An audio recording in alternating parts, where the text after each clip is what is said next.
Fin de semana y ahora tenemos panorama para leer, sí, porque estamos con un escritor de Chiguayante que nos va a presentar su trabajo Cuentos de Alba y Muerte. Alberto Amigo, periodista y escritor chihuahantino, está acá con nosotros. ¿Se mojó?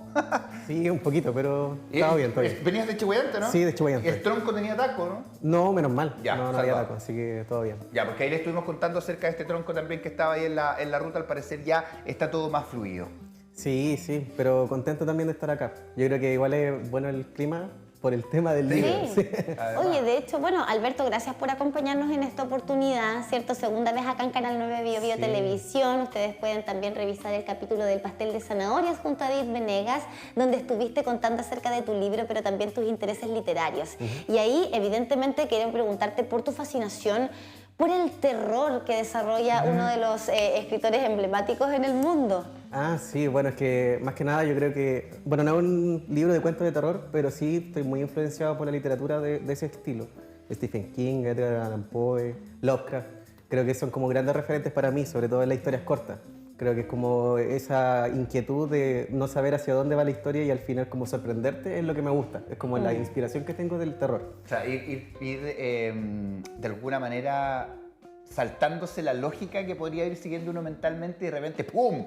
Que explote, que iba para el otro lado la cuestión. Sí, claro, es que a mí me gusta mucho ese tema porque como son historias muy cortas, es difícil que uno pueda comprometerse mucho con los personajes. Entonces la idea es como que al final te deje pensando de alguna forma. Claro. Entonces eso es como lo que he querido también transmitir dentro del libro. Y ahí desde la técnica, ¿cómo se va construyendo esto? ¿Se parte desde lo que quieres sorprender y de ahí vas construyendo hacia adelante? Sí, de repente así como es una temática, como que pienso en la temática que quiero abordar, pero muchas veces ese cuento no aborda la temática hasta el final. Entonces como que pienso cómo lo abordo, hago la estructura así como un esqueleto y de repente salen buenas historias y de repente no, pues, o sea, Ya, como que de repente los dejo desechados y siempre hago como un trabajo así como de curaduría propia, así como que después en un momento yo agarro un cuento y le doy resignificado, así como en el tiempo. Entonces ese es como el trabajo que hice con este libro, porque son cuentos que escribí desde los 15 años. Bueno. Y eso te quiero preguntar también, Alberto, porque bueno, primero ya sabemos que si bien la inspiración viene desde el mundo del terror, lo que vamos a encontrar en Cuentos de Alba y Muerte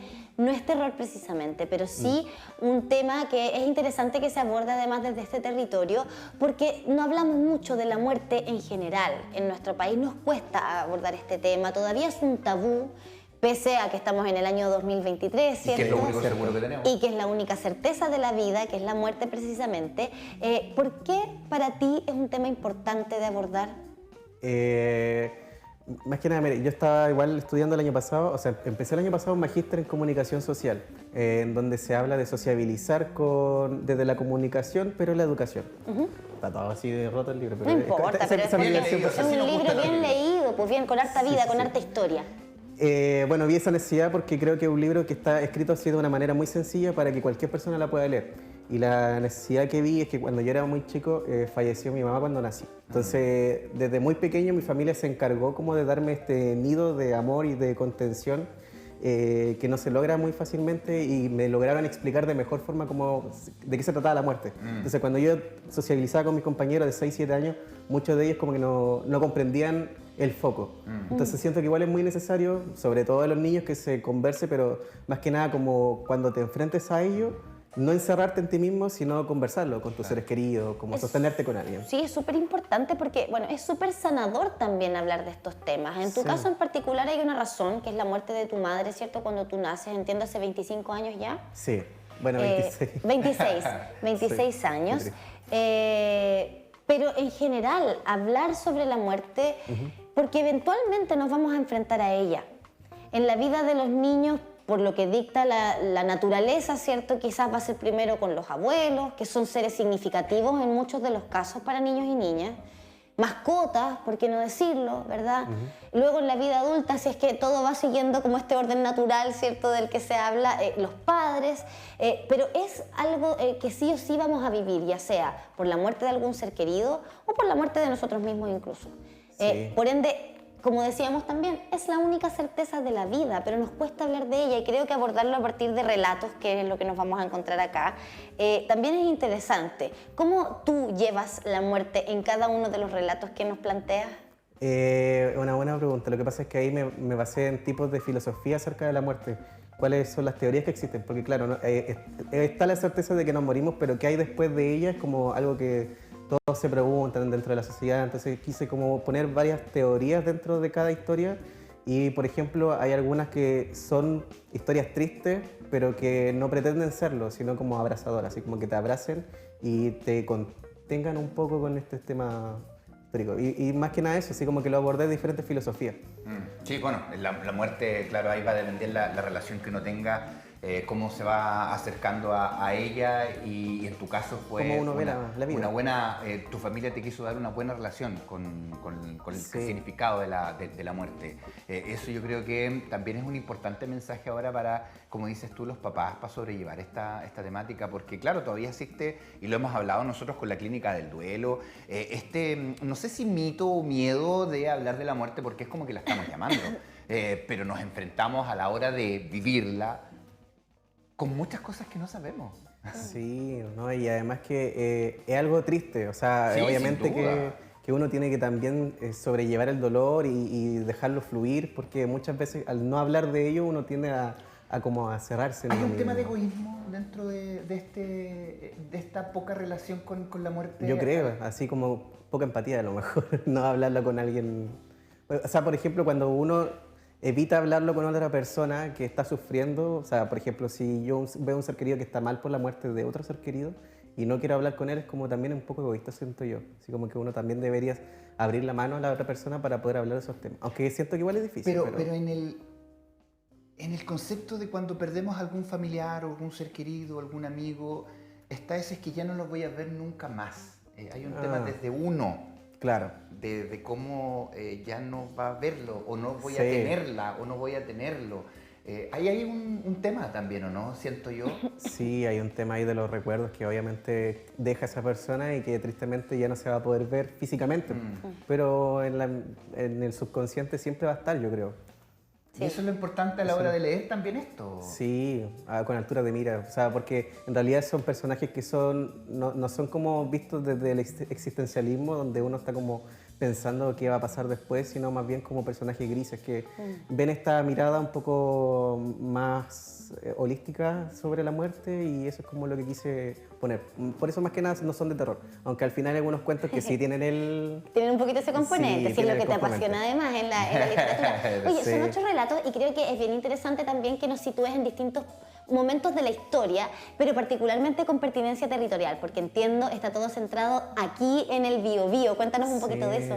Bueno, todos los cuentos están como narrados dentro de la región del Biobío. Hay algunos que no se menciona y es porque no es parte de la historia. Pero Ok. siento que Concepción es como un buen componente dentro del libro porque, bueno, también hay una parte de ciencia ficción que quiso como remontar a Concepción en el futuro. Sí, y otra parte... la primera. Sí, la primera. Y otro histórico donde se habla de la historia de Concepción, de la independencia, de Wow. cómo llegaron unos personajes desde España. Entonces quise como relatar ese tipo de cosas que creo que son súper importantes. Además que, bueno, el último relato está como basado en las tres Pascualas. Porque igual es algo muy penquista. Entonces siento que es una historia que en realidad no es una adaptación, sino como que yo me inspiré de ellos. Entonces como que quise poner Tomaste como... los elementos para armar una propia historia. Claro. Y también me gustó eso que mencionas con respecto al misterio también que rodea la muerte, porque si bien es la única certeza que tenemos en la vida, nadie sabe a ciencia cierta lo que ocurre después de la muerte más allá de lo que pasa con el cuerpo físico, que se desintegra y polvo eres, en polvo te convertirás. Claro. Pero lo que pasa con el alma, por ejemplo, para quienes creen que existe un alma en los Sí. seres humanos, lo que pasa con la trascendencia del espíritu, lo que pasa quizás con las vidas posteriores a esta vida, hay quienes creen en otros planos, quienes creen en universos paralelos, o sea, hay tantas infinitas posibilidades, de acuerdo a lo que como seres humanos también en nuestro imaginario hemos ido construyendo, que es interesante ver también de dónde te agarras para contarnos esas historias. Sí, claro. De hecho, todas esas como teorías también las quise como ir poniendo en cada uno de los cuentos. Pues en realidad, por ejemplo, son 4 cuentos que yo escribí cuando era más chico y otros que son cuentos que escribí el año pasado. Entonces intenté como darle este hilo y decir, bueno, ¿qué cosas no estoy abordando acerca de la muerte que me gustaría abordarla? y en algunas ocasiones lo lograba y en otras no. Algunos cuentos que no quedaron dentro de esa selección están en Wattpad, en mi cuenta de Wattpad. Sí, Wattpad, es súper buena esa plataforma, donde como escritor puedes ir subiendo libremente tus relatos, ¿no? Sí, sí, me ha ayudado bastante, sobre todo para que la gente leyera las cosas que escribo y darme retroalimentación más que nada, porque es primera vez que me atrevo a escribir un libro para alguien, o sea, para muchas personas. Entonces, como que antes escribía para mí nomás. A lo más mi mamá leía los cuentos. Es interesante ver tu mano también desde cuando eras chico a ahora, sobre todo los contenidos. Se nota que el primero que inscribiste, el Sangre en el Interruptor, es lo último que hiciste porque hablas del streaming, hablas de términos que obviamente los vivimos para la pandemia. Bueno, partes también con una frase de Stephen King también que dice, claro que existían los monstruos, eran los hombres, que 6 países apoyaban el dedo en los botones nucleares, los secuestradores, los genocidas, los violadores de niños, a propósito de lo que significa el terror y los monstruos. Te quería preguntar también por la portada. ¿Tiene que ver con el primer capítulo? No, tiene que ver con un cuento que es más largo que se llama La Casa de Quirón, que es un cuento que yo intenté hacerlo más largo porque era una historia sobre los universos paralelos. Entonces intentaba que también los personajes fueran como con más desarrollo, con una historia un poco más acabada. Yeah. Entonces esa es la portada de ese libro, que son 2 personas que se encuentran ahí de diferentes dimensiones. ¿Y cómo llegas a la ilustración de esta portada? Bueno, ahí Aguja Literaria, que es la editorial que sacó el libro, me dio opciones. Y una de ellas fue como esa imagen del farolito, sí, así como de 2 personas que están mirándose, pero no de forma romántica. Creo que fue como acertado a la hora de hacerlo. Sí. Además que los colores igual como que dan la vibra. Alberto, no quiero dejar pasar lo que mencionaste recién respecto de que tú escribías solo para ti. Ya. A lo más para mi mamá, dijiste. Ah, sí. A ella le has leído los libros, entendiendo también que eso también es parte de nuestra relación con la muerte, porque está la muerte física. Tu madre muere cuando tú eras muy chiquitito, por ende quizás recuerdos así de haber compartido vivencias con ellas no hay, pero sí está la presencia, y tú en algún momento también mencionas que nunca has sentido realmente esa ausencia al 100%, ¿no? Exacto. Sí, pues siempre ha estado presente, porque mi familia también lo ha hecho así desde muy chico, y de hecho esa figura materna tampoco me faltó, porque a la que yo me refiero como mamá, cuando digo que mi mamá se lo mostraba a mi mamá, era mi madrina, que ella fue la que es mi imagen materna. Ahí le mando un saludo, además. Sí. No, pero a toda mi familia en general le mando un saludo, porque creo que todos ellos son como un componente súper importante a la hora de escribir estos cuentos. No sé, de mi papá, mi abuelo, mi mamá, mis tías, todos tíos también, todos ellos como que formaron parte de esta como creación de historias, porque ellos también son muy buenos contando historias. Entonces yo dije, igual en algún momento hay que hacer algo al respecto, y empecé como desde muy chico a hacerlo. Que creo que igual tuvimos un computador desde muy pequeño, o sea, como, bueno. Entonces ahí me pasaba escribiendo. Oye, qué interesante eso, porque igual es como una invitación de pronto a estimular justamente esto en los más chicos. Tú decías, claro, partiste escribiendo a los 15 años. Hoy día estamos medio reacios a conectarnos mucho con la lectura. Tenemos bajos índices de lectores en nuestro país, ¿cierto? De personas que efectivamente lean libros de manera cotidiana. ¿Para qué decir en las infancias, la comprensión lectora?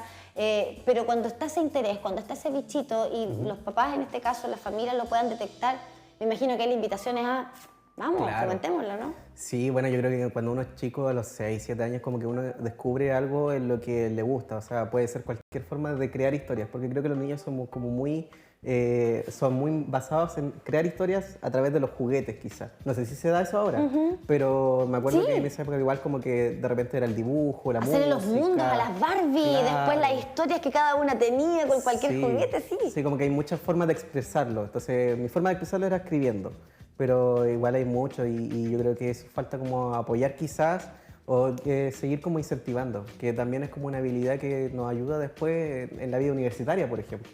Oye, ¿cómo llegas a Aguja Literaria también, entendiendo que esto es parte de un trabajo de años, que tomaste la decisión, pero una cosa es tomar la decisión y otra es poder concretar el escribir un libro? No es como lanzar una canción que uno de repente habla con artistas, sí, aquí en mi casa tengo algo, la subí, pero un libro es distinto.